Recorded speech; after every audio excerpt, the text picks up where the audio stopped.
Kemiskinan. Yang pertama, penurunan kualitas hidup. Jadi kalau dampak kemiskinan, tadi itu kan penyebabnya. Jadi dampak kemiskinan itu yang pertama penurunan kualitas hidup. Jadi kalau orang miskin ya udahlah. Kalau orang miskin sakit ya mati, tidak perlu ke rumah sakit, kan gitu ya. Ya kan? Jangan sampai ada anggapan seperti itu kalau tidak ikut BPJS. Ya. Ya kalau orang miskin ya mati, ya udah. Ya kan? Tapi mati juga itu berbiaya. Silakan cek makam Katolik di Santo Yusuf tuh, bagian depan tuh berapa. Ya di Ambawang ya. Kalau ada yang observasi boleh datang ke Puspas lantai 2. Ya kan harusnya mahasiswa tanya. Ya kan? Di depan tuh lubangnya berapa? Itu biayanya siapa bilang tidak berbiaya lubangnya? Puluhan juta, belum lagi petinya. Hah? Jadi kalau orang miskin ya ditanam begitu saja. Nah, ini dampak kemiskinannya luar biasa. Makanya nanti di kampung jangan sampai kalian tidak membuat yang namanya pemakaman. Kalau kalian katekis, ya kan, harus ada pemakaman Katoliknya. Atau kalau kalian di desa menginisiasi pemakaman umum. Jangan sampai ini ada di salah satu tempat di satu kabupaten, dia itu sampai tidak bisa dimakamkan karena tanahnya sudah dijual dengan perusahaan. Bahkan mau dimakamkan di dusun sebelah nolak. Sampai akhirnya membusuk. Dari pagi harusnya tidak membusuk ya. Mau dimakamkan tidak bisa. Harus negosiasi. Sampai turun wakil bupati waktu itu. Nah ya, jangan kalian tertawa. Nanti sebagai katekis tuh. Ya.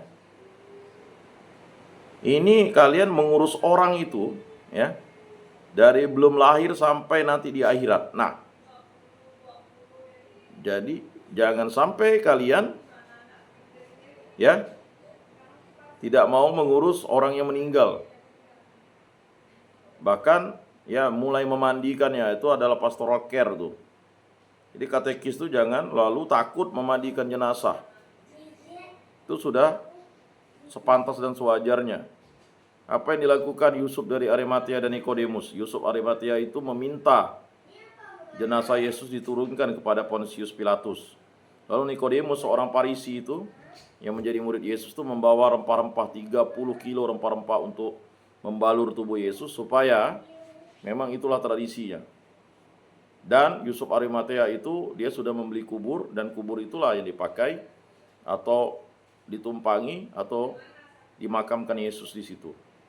Kubur batu itu artinya orang yang kaya memiliki kubur itu karena berada di atas suatu gunung atau bukit, lalu bukit itu ya dipahat, lalu ditutup dengan pintu batu ya.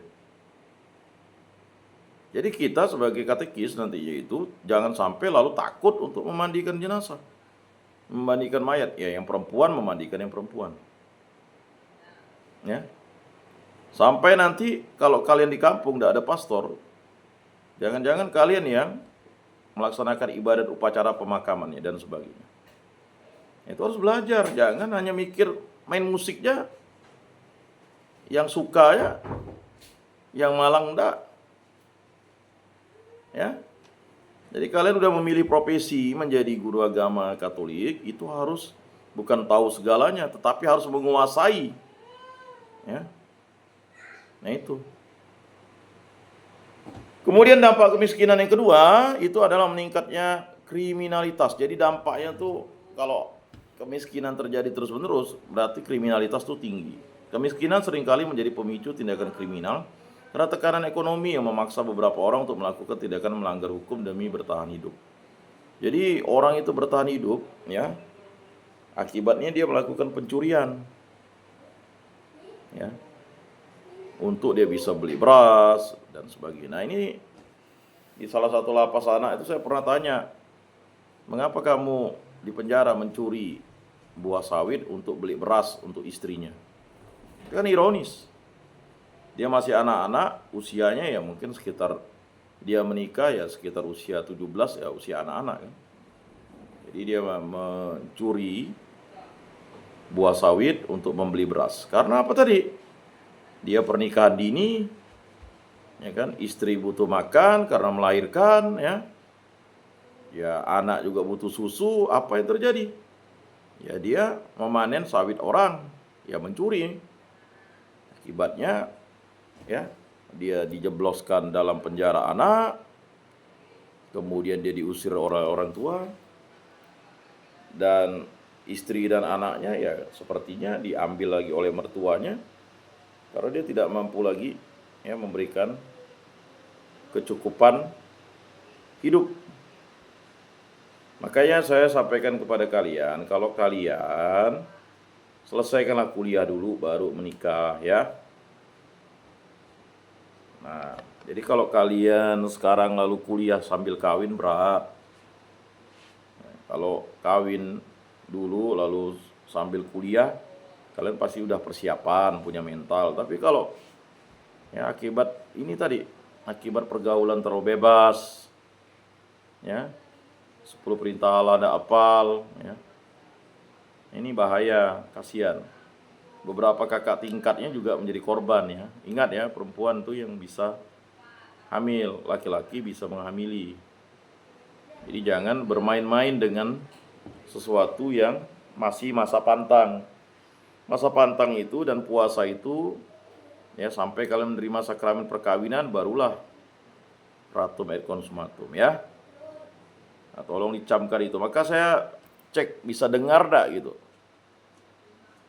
Kemudian yang ketiga, dampak kemiskinan adalah rendahnya daya saing dan produktivitas. Rendah. Daya saing dan produktivitas kita rendah. Menghasilkan YouTube malas. Padahal kalian banyak sekali yang bisa kalian hasilkan. Menghasilkan TikTok malas. Kita kan sekarang ya suatu keterampilan yang paling mudah itu alat yang kita pakai sehari-hari itu kan handphone kita itu. Handphone kita itu bisa menyimpan data dan akhirnya kalau data udah penuh juga percuma. Lebih baik apa yang kita liput itu bisa kita sharekan dan menjadi data pribadi dan data orang untuk mencari informasi di balik data itu. Nah, saya sudah mencontohkan. Nah, mungkin kalian ini kayaknya belum menjadi subscriber saya ya. Dari 46 orang ini.